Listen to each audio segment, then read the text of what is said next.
number one concern ng mga freelancer pag nag-register sila kay BIR, magkano ba ang magiging tax ko? Yan ang pag-uusapan natin ngayon.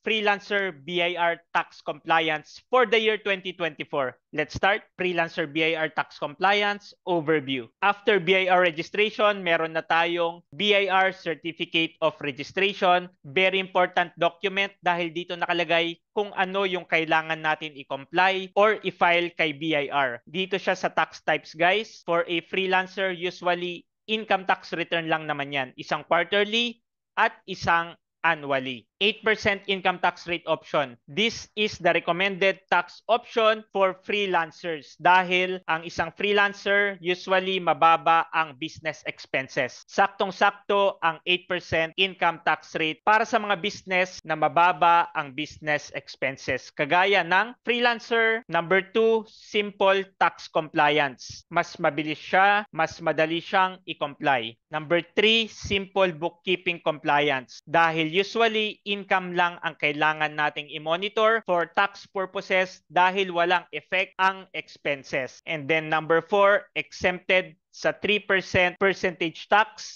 filing and payment deadlines. First quarter, income tax return, ano ba ang covered ng first quarter? January, February, and March. Start of filing is April 1 at ang deadline May 15. So sa first, second, and third quarter, merong 45 to 46 days until deadline. So mahaba ang deadline ng pag-file at pagbayad natin. Second quarter ITR, ang months na covered nito ay April, May, and June. Start of filing July 1, deadline August 15. Third quarter, July, August, and September. Start of filing October 1, deadline November 15. Next is annual income tax return. Kung napapansin nyo, wala pong fourth quarter ITR. Ang kasunod na ay annual income tax return at ang covered ay from January to December. Yung buong taon na siya, guys. Start of filing January 1, deadline April 15. So ang deadline mahaba-haba siya from start of filing 105 days. Ang filing natin, ginagamit natin ang EBIR forms. Nada-download ito sa BIR website pero take note, pwede lang po ito or applicable lang po ito for Windows OS. Wala pang EBIR forms for Mac OS or Apple users. And then sa online payment, pwede po ang Maya. Question, pwede po bang magbayad sa bangko? Yes, pwede po. Sa BIR Authorized Agent Banks, kung yun ang prefer mo, pwede rin naman. Again, ang pag-file po natin ng ITR ay online na using EBIR forms. Ang pagbayad natin ng ITR, pwedeng online, pwede rin sa bangko. Tax Compliance Best Practices. Early bird filing and payment. As you can see, mahaba yung deadline, di ba? From the start of filing. Pero wag na natin hintayin yung deadline. Marami pong laging nalilate ang pag-file at pagbayad. At pag nalate po tayo mag-file, may penalty po yun.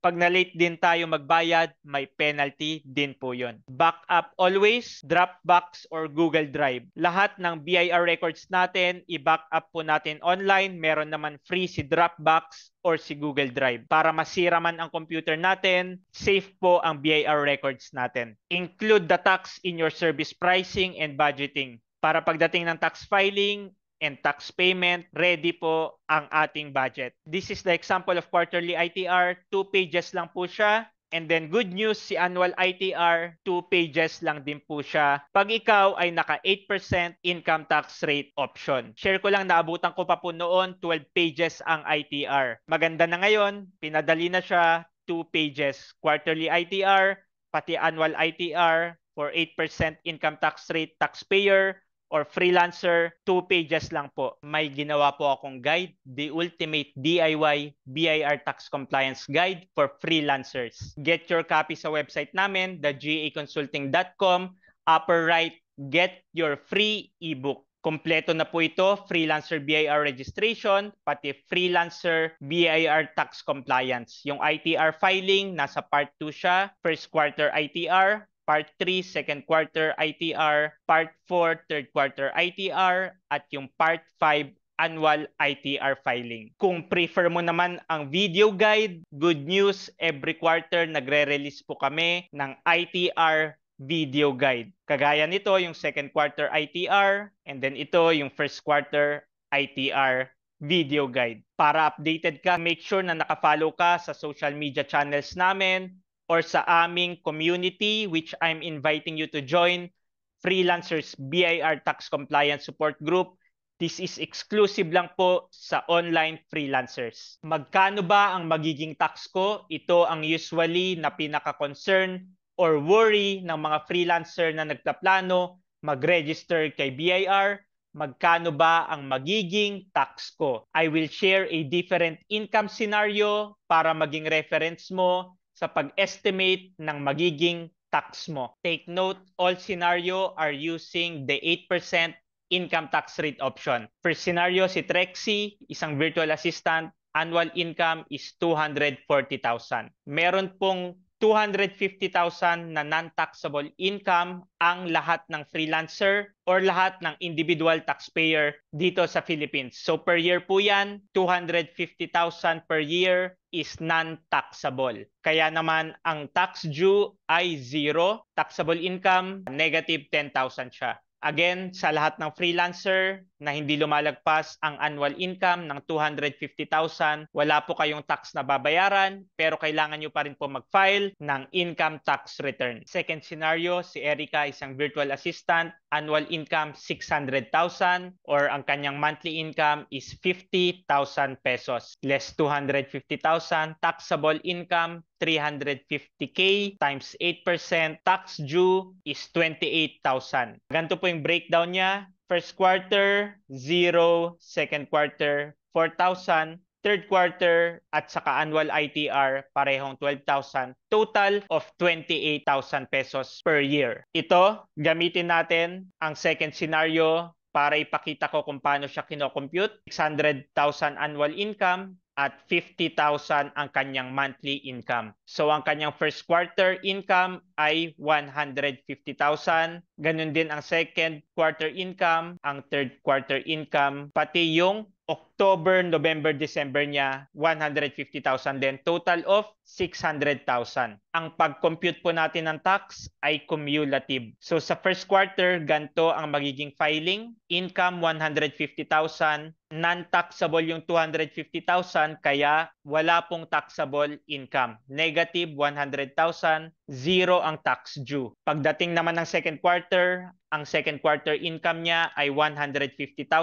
pero dahil cumulative po, kailangan mo rin yung income for the previous quarter. Dito naman siya, 150,000. Cumulative income is 300,000. Less non-taxable income na 250K, may taxable ka ng 50,000. Sa second quarter, multiply by 8%, tax due is 4,000. So ito yung babayaran mo sa second quarter. Third quarter naman, ganun ulit, 150,000 ang kanyang quarterly income. I-add natin yung previous quarter income, 150 sa first quarter, 150 sa second quarter, total of 300,000 ang previous quarter income. Kaya ang cumulative income ay 450,000. I-less natin yung 250K, may taxable income kang 200,000. Multiply by 8%, may tax due kang 16,000. Pero ibabawas din natin lahat nung binayaran natin sa previous quarter. First quarter, wala namang binayaran, zero. Pero second quarter, nagbayad ka na ng 4,000. Kaya ilalagay mo siya dito. Tax payable is 12,000 pesos. Sa annual ITR naman, wala pong fourth quarter ITR. Ang kasunod na ng third quarter ay annual income tax return. Sa income, ang ilalagay natin ay from January to December. So total of 600,000. May non-taxable kang 250K. May taxable income na 350,000. Multiply by 8%, tax due is 28,000. And then, ibabawas mo lahat ng binayaran mo sa first, second, and third quarter. First quarter, walang binayaran. Second, 4,000. Third quarter, 12,000. I-add natin yan, total of 16,000. Kaya ang tax payable mo sa annual income tax return mo ay 12,000 pesos. Pag in-add mo tong tatlo, yung binayaran mo sa second quarter, third quarter, saka annual ITR mo, total niya is 28,000 pesos. Balikan natin. Ayan, ito yung overview, di ba? Pareho siya. 28,000 And then ito yung breakdown niya. Ganyan po ang pag-compute natin ng ating income tax return. Scenario 3 naman tayo. Si Thea, isang digital marketer. Annual income niya 1 million less 250,000 non-taxable income. May taxable income siyang 750,000 multiply by 8% is 60,000 ang kanyang tax due for the whole year na yan. Hindi na natin siya i-breakdown. Ginawa na natin yun sa scenario 2. For budgeting purposes na lang, dapat magtabi siya ng 15,000 per quarter kasi ang tax niya for the whole year is 60,000. This is for freelancer ng annual income is 1 million. Divide natin by 12 pag nagre-range ang monthly income mo ng 83,000. More or less ganito ang magiging tax mo sa isang taon. Scenario 4, Mildred, isang virtual assistant, annual income is 2 million. Divide natin by 12, ang kanyang monthly income nasa 166,000. Less 250,000 non-taxable income, may taxable income na 1,750,000. Multiply by 8%, ang tax sa isang taon ay 140,000. Last scenario tayo, si Marites, isang digital marketer earning 3 million per year. So ang monthly income nito nasa 250,000. Less non-taxable na 250K, may taxable income siya na 2,750,000. Multiply by 8%, may tax due siya na 220,000. For budgeting purposes, meron siyang tax na around 55,000 every quarter dahil per quarter naman ang filing natin. So ito na yung last scenario natin. If you have question, join ka lang dito sa community, Freelancers BIR Tax Compliance Support Group para masagot ko at ng mga co-freelancers mo ang mga tax questions mo. That's it guys. Mas madali na pong mag-comply ngayon kay BIR as a freelancer compare dati. Ngayon, kompleto na ang resources, freelancer BIR registration, freelancer tax compliance, meron pa pong community to support you at libre po lahat. More power to your freelancing business, more clients to come. Stay safe.